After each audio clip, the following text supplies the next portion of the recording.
If there are people who do not believe in you, prove to them that you are worthy.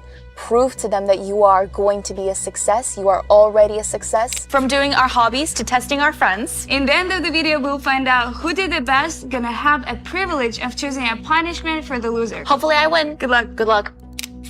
Yes, unfortunately. You know how long it takes for me to do my makeup? How long? 15 minutes.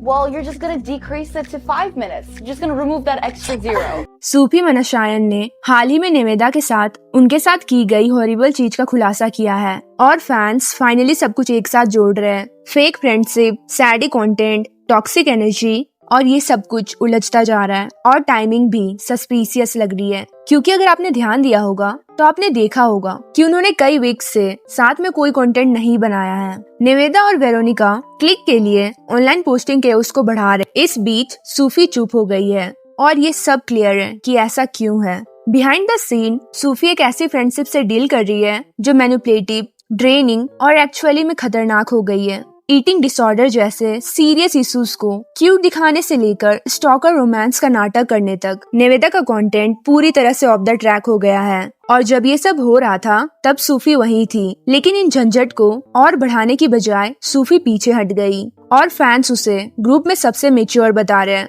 और कह रहे हैं that Sufi is only 17 and still the most mature in the group. Is crazy. Let's break down कि निवेदा ने क्या किया और सूफी को आखिरकार क्या सहन करना पड़ रहा है। जैसा कि आप सभी जानते होंगे, निवेदा ने अपना ब्रांड एक बैड गर्ल की तरह बनाया। वो तेज तरार, मिस्टीरियस जैसी हमेशा एक ब्रैच डॉल की तरह सजी धजी रहती है जो अभी अभी एलए के डाउनटाउन में किसी सेट से उतरी हो। और मैं इस बारे में मजाक भी नहीं कर रही हूँ, बस उसके चैनल से इस लेटेस्ट वीडियो को देखो और आप समझ जाओगे कि मैं क्या कहना चाहती हूँ। That was the most weird experience I've ever had. Picking up Starbucks in a weird looking outfit like this. He probably just glad that I didn't kill him. Anyways. लेकिन जब फैंस ने एक्चुअली में उसकी बात सुननी शुरू की तो रेड फ्लैग चिल्लाने लगे। Let's talk about her this video कि मैं एक दिन में क्या खाती हूँ। एक क्लिप में निवेदा कहती है कि उसने 9 दिनों से कुछ नहीं खाया है। Before this day, I didn't eat like 9 days. Can you tell us why? और फिर एक और वीडियो में कहती है कि उस दिन उसके पास केवल एक रेड बुल था। First thing I ate in the morning was Red Bull. The second thing was Red Bull. The third thing was Red Bull, and that's it. Like कुछ खाने का नाटक भी नहीं, सिर्फ एनर्जी ड्रिंक। और उसने ऐसा कहा जैसे कि ये पूरी तरह से नॉर्मल बात है।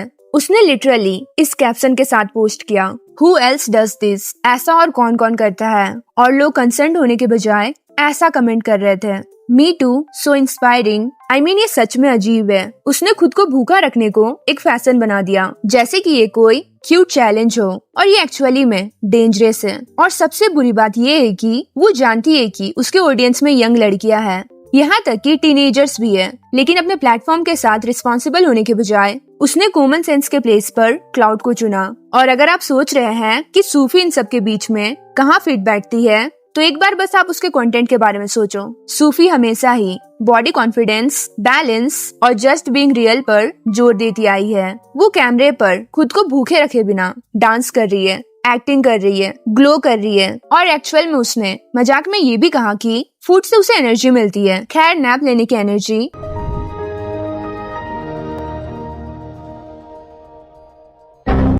ये हल्का फुल्का था, लेकिन मैसेज क्लियर था। फूड एनिमी नहीं है। तो ये सिर्फ कुछ डिफरेंट ओपिनियन नहीं थे, ये सीधे तौर पर वैल्यूज का टकराव था। और जब फैंस ने इस बदलाव को नोटिस किया तो सूफी ये सब से बाहर हो गई। सूफी ने पोस्ट को लाइक करना बंद कर दिया, कोलैप्स में शामिल होना बंद कर दिया। और अगर आप उसके लेटेस्ट वीडियोस देख रहे हैं तो आपको मिलेगा कि वो निवेदा के साथ पहले की तरह ज्यादा कंटेंट नहीं बना रही है, क्योंकि ये एक बार की बात नहीं थी। ईटिंग डिसऑर्डर वो तो केवल पहला रेड फ्लैग था, क्योंकि इस पूरे मामले के बाद मैंने 9 दिनों से कुछ नहीं खाया। आप सोचेंगे कि शायद निवेदा एक कदम पीछे हटेगी और सोचेगी, लेकिन इसके बजाय उसने इसके ऑपोजिट किया। वो अडल्ट कंटेंट क्रिएटर्स के साथ कोलैब करने में पूरी तरह से जुट गई। And I mean the very obvious kind. हम एना मैलीगोन जैसे इन्फ्लुएंसर के बारे में बात कर रहे हैं जो सचमुच ओनली फैंस स्टार है, और who is not even lowkey about it. ये लड़की अपने ओएफ को इस तरह से प्रमोट करती है, basically begging to get flagged. और निवेदा वो बस वहाँ पे पोस्ट कर रही है, स्माइल कर रही है, कोलैब में लिंक होने के लिए, जैसे कि ये कोई ब्रांड डील हो। एक क्लिप जो अभी भी उसके अकाउंट पे है, जहाँ पे निवेदा एना और जेना के साथ वीडियो में है और वो लोग टीनेज बॉय के लिए थर्स्ट ट्रैप रिकॉर्ड कर रहे हैं। और इन केस अगर आपने उसे मिस किया हो तो ये रहा वो।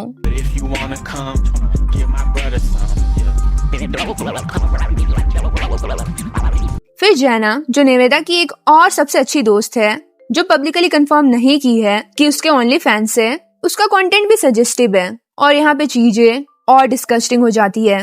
निवेदा अपने ऑडियंस को जानती है। इंस्टाग्राम पर उसके 2.9 मिलियन फॉलोअर्स है और यूट्यूब पे 7.8 मिलियन सब्सक्राइबर्स। उनमें मोस्ट टीनेज लड़कियां हैं एंड सी इज ओनली 21 और उसके फैंस की एज 13 से 19 इयर्स के बीच में है और वो ऐसे कोलैब कर रही है जैसे कि ये कोई बड़ी चीज नहीं है। और इससे भी बुरी बात ये है कि वो सिर्फ इन लड़कियों के साथ खड़ी नहीं है, बल्कि वो मार्केटिंग स्ट्रेटेजी को कॉपी भी कर रही है। इस क्लिप में निवेदा जेना को उनके दिखने के आधार पर डेट के लिए एक लड़का चुनने में हेल्प कर रही है, लेकिन पूरा सेटअप किसी भी दूसरे चीज के कंपेयर में थर्स्ट ट्रैप की तरह ज्यादा लग रहा है। Okay, so my last and final question for you guys, which is going to determine who I choose to go on a date with today, is why do you want me? Is it a question for me? You already have me. Guys, last question. Why do you want Jenna? What was the reason? Why you want Jenna? What's something special about Jenna? What do you feel about Jenna? Just express yourself. Just tell us. वो thumbnail, फ्लटी caption, मैं innocent हूँ लेकिन actually मैं नहीं हूँ, ये सब वहाँ है, बस क्लिक पाने के लिए काफी है। ये अडल्ट कंटेंट की ओर एक सॉफ्ट लॉन्चिंग की तरह लग रहा था और फैंस इसे जानते हैं। लोग उसे डेस्परेट एनर्जी के लिए वियर्ड बोल रहे हैं, जैसे कि वो फैक्ट से ध्यान हटाने के लिए प्रीटी फिल्टर और सैड म्यूजिक का यूज कर रही थी कि कंटेंट लेजी है और केवल अटेंशन के लिए है। इस कमेंट में किसी ने उसे सीधे तौर पर ये कहा, जॉइन बॉब हाउस। और अगर हम ऑनेस्टी से कहें तो वो मोमेंट था जब सूफी के फैंस को ये एहसास होने लगा कि कुछ तो गड़बड़ है, क्योंकि सूफी ऐसे वर्क नहीं करती है। उसे किसी भी अजीब वैल्यूज को अपने फैंस के सामने रखने की जरूरत नहीं है रिलेवेंट रहने के लिए। और जितनी ज्यादा निवेदा इस hyper sized influencer thirst trap collab के अंदर जाएगी, उतना ही सूफी इस चीज से बाहर निकलती जाएगी। तो सारे टॉक्सिक फूड कंटेंट और अडल्ट क्रिएटर्स के साथ कोलैब करने के बाद तुम्हें लगेगा कि अब निवेदा ने ब्रेक लगा लिया होगा, लेकिन उसने एक ऐसा वीडियो पोस्ट किया जिसने कम्प्लीटली लाइन क्रॉस कर दिया। इस टाइम इसने स्टॉकिंग को स्टोरी लाइन में बदल दिया। होल चीजों को dreamy get ready with me की तरह फ्रेम किया गया, बट द प्लॉट वो किसी ऐसे इंसान के साथ डेट पे गई जो उसे देख रहा था, फॉलो कर रहा था और उससे ऑब्सेस्ड था। वीडियो में निवेदा लिटरली जोक्स बना रही थी अपने स्टोकर के लिए मर्च बनाने के ऊपर। Low-key, guys, he should buy everything and send it to me. He should. Maybe he will. Oh, that's perfect for you. I love stalker. Oh. He can put his signature there. I'm gonna say I love Nibara and give it to him. Right. Because everyone loves me and he loves them. अगर कोई सच में real Stoker से deal कर रहा होता है तो वो ऐसे तो बात नहीं करता है। Like literally, she said that with a giggle, with a romantic visuals. इसके कमेंट्स बहुत ज्यादा कंफ्यूज और कंसर्न थे।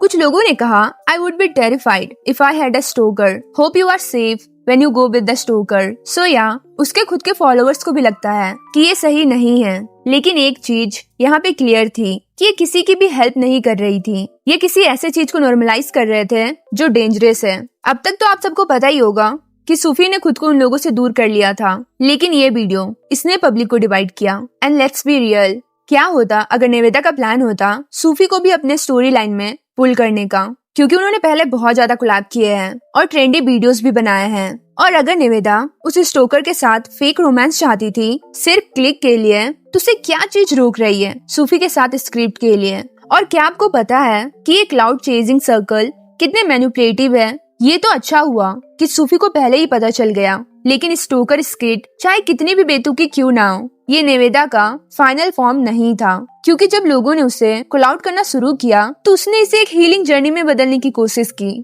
और तब ये सब डेंजरस से सीधे डिल्यूजनल हो गया। ईटिंग डिसऑर्डर को बढ़ावा देना, ओएफ इन्फ्लुएंसर के साथ खुद को जोड़ना और बेसिकली एक स्टोकर के साथ खुद को रोमांटिसाइज करने के बाद निवेदा ने वही किया जो इन दिनों प्रॉब्लमैटिक इन्फ्लुएंसर कर रही है। आउट ऑफ नोवेयर उसने मोटिवेशनल एडिट्स ड्रॉप करना शुरू कर दिया, melancholy music, beautiful backgrounds and long caption about healing and changing her mindset. इन सब के तुरंत बाद ही उसे एक स्पॉन्सर मिला और कोई रैंडम लिप ग्लॉस ब्रांड नहीं। She got a whole better help deal इस वीडियो में निवेदा थेरेपी के बारे में बात कर रही है कि कैसे उस चीज ने उसकी हेल्प की ईटिंग डिसऑर्डर के साथ डील करने में। Thank you to BetterHelp for sponsoring today's video. For a long time, started from the school, I had a problem with my weight, and I limited myself in food and drink. For this reason, new problems were identified in me, which contributed to the emergency of new problems. After I moved to the US, I found an app called BetterHelp that set me on the right path. While talking to specialists, I found answer to my question, and I stopped limiting myself and started monitoring my nutrition. वो बहुत softly बात कर रही थी और ऐसे sound कर रही थी जैसे वो हीलिंग जर्नी में हो।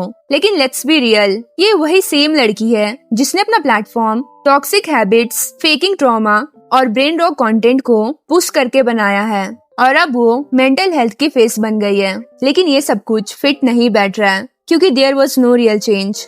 यहाँ तक कि उसने हार्मफुल कंटेंट के लिए माफी भी नहीं मांगी, उसने बस एक ग्लो अप चेंज किया। लेकिन यहाँ पे एक और चीज है जिसके बारे में कोई बात नहीं कर रहा है। क्या होगा अगर ये पूरा रिडक्शन नैरेटिव कभी भी हीलिंग के बारे में नहीं होता? What if it's all about rebranding? इससे पहले कि वो दूसरे लोगों को भी अपने साथ नीचे खींच ले, फैंस ने ये नोटिस करना शुरू कर दिया था कि सूफी के अराउंड जो एनर्जी थी वो सिर्फ इन्फ्लुएंसर फ्रेंड वाइब नहीं थी। वो लगातार सूफी के ग्लो के अराउंड घूमती रहती थी, उसके लहजे को रिपीट करती थी, उसके कैप्शंस को कॉपी करती थी, उसके जैसे कपड़े पहनती थी। वो जानती थी कि सूफी के पास ट्रस्ट है, प्यार है, फैंस की रियल लॉयल्टी है और वो इसका एक हिस्सा चाहती थी। इस पुराने वीडियो में आप निवेदा और सूफी को 24 घंटे के लिए आउटफिट चेंज के ट्रेंड में देख सकते हैं। As you can tell, we changed and I love my outfit.